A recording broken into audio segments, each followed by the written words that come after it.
All right, so I have a cylinder here, and I just want to move this over just a tad. And I want to break this cylinder up into its simple shapes. So I know that a cylinder, it's made up of 2 circles and 1 rectangle. All right, let's go ahead and just create some dividers real quick. The next thing I'm going to do is write down the formula for the area of a circle. So the area of a circle is equivalent to pi r squared. And the area for a rectangle, it's equivalent to, area is equivalent to length times width here. So here we have length times width. Now let's go ahead and get some pictures on the screen. I'm just going to draw a circle and a rectangle. And let's go ahead and make a note of the radius for this circle. The radius for this circle, well, it's 1 3/4 inches here. So let's go ahead and write that down.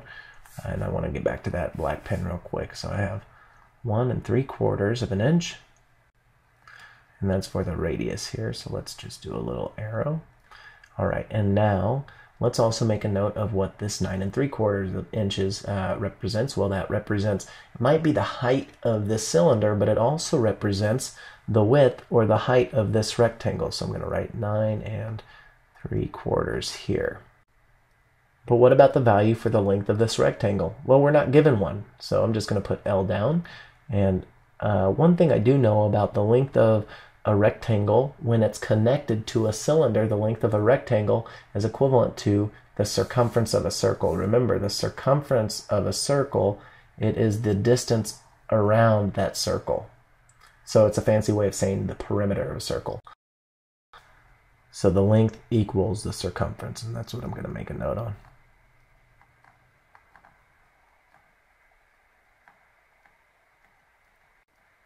Okay, so now it's just a matter of substituting values in for both formulas.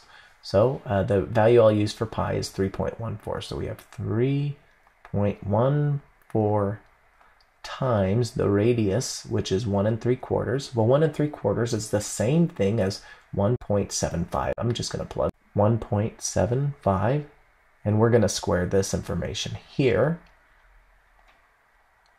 And now I'm finished. This will give me the area of one circle. But remember, I have 2 circles. So why not do this? Let's just double this information right now. The way I can do that, well, I can multiply by 2. If you don't want to do this right now, if you're not comfortable multiplying by 2 right now, make sure you do it at the end after you find the area of one circle. I'm just going to choose to do it now. Okay, from here, it's just a matter of substituting values in for the area of this rectangle. But what about the length? We don't have a value for the length. Well, what I can do is pretend that whatever value I have for the circumference, or whatever I'd find for the circumference, it would equal the value of the length of this rectangle. What I can do right now is I'm just going to put a capital C down below in place of L to represent the circumference. So I'm just going to put C down for circumference and put parentheses around it. Whatever this value is, we'll multiply by the width of this rectangle here, so times W. Okay, so from here, what I can do is actually plug some values in. So what value could I use for C, the circumference of a circle? Well, I don't have one yet, but I do have a formula that will get me the value for C. And that formula is the formula to find the circumference of a circle. And that formula is 2 pi r, or 2 times pi times r. Okay, so I'm going to take the circumference formula and multiply it by the value for the width of this rectangle, which happens to be 9 3/4 of an inch, which if I were to turn that into a decimal, it'd be 9.75. Okay, now let's substitute values in for pi and for the radius. So I have 2 times 3.14 for pi times 1.75. 1.75 represents the radius,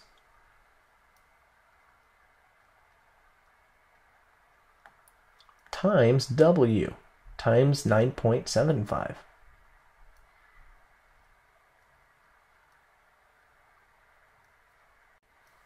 Okay, let's take a pause or a break from finding out what the area of the rectangle is, and let's move back over to our two circles. Okay, so the first thing I want to do within this expression here is to find 1.75 squared. So when I take 1.75 and multiply it by itself, then I want to change pen colors real quick. We end up with another value. So we have here in this equation 2 times 3.14, and we're going to multiply that by 1.75. 1.75 squared gives us a value of 3.0625. I'm going to close the parentheses. So now let's multiply 2 times 3.14. 2 times 3.14 will give me a value of 6.28. And we can multiply 6.28 times 3.0625.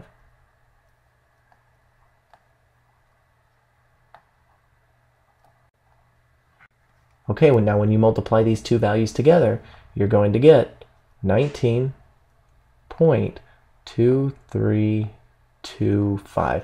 And we can take this and round it somewhat, but I'm not going to yet. I want to hang on to this because I'm going to take this information and attach it to the area for the one rectangle. So let's just hang on to this. The last thing I'm going to do is write the units, which are inches squared. So we're going to hang on to this for right now and move over to the other side of the equation. Okay, so one thing I'm going to need to do is just get a little bit more room on the screen. I'm going to zoom out. Now if we multiply again, 2 times 3.14, we'll get 6.28. And we're going to multiply that by 1.75, followed by 9.75. So let's go ahead and just close those parentheses off real quick. So 6.28 times 1.75 will give us a value of 10.99. Now we can multiply this value times 9.75. When we multiply these two together, we'll get a value of 107.1525 inches squared. Let's take this information and add it to 19.2325. So I'm going to take this information and bring it below, and we're actually going to add them together real quick. Let's fix that addition symbol.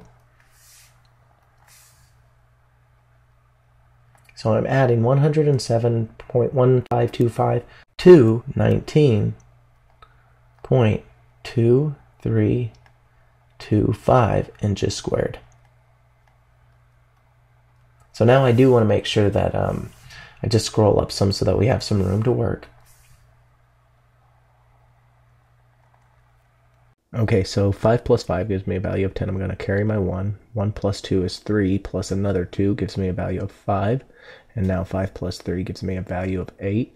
And then 1 plus 2 gives me a value of 3. I'm going to bring one of these decimals down, keep it in line. And now 7 plus 9 gives me a value of 16. So I'm going to carry 1 for that 16. And now 1 plus 1 gives me a value of 2. And I'm just going to bring down this last one here. Okay, so it looks like my value here is 126.3850.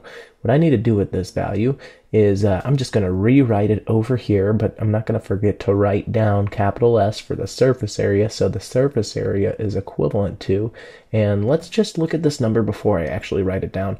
I don't want to write all of these digits down because, well, the last digit, the 0, well, it's really not significant. I can drop it. I'm going to get rid of it in a second.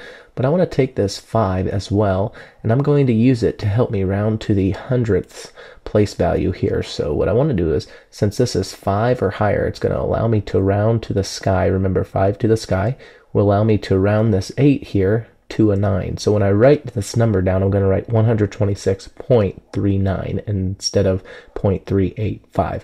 And I'm just going to drop that 5 at the end. So we have 126.39. Now I don't want to forget my units. My units are in inches. So I'm going to write down inches with a period and squared. So the surface area of this cylinder is 126.39 inches squared, and let's just box that answer up.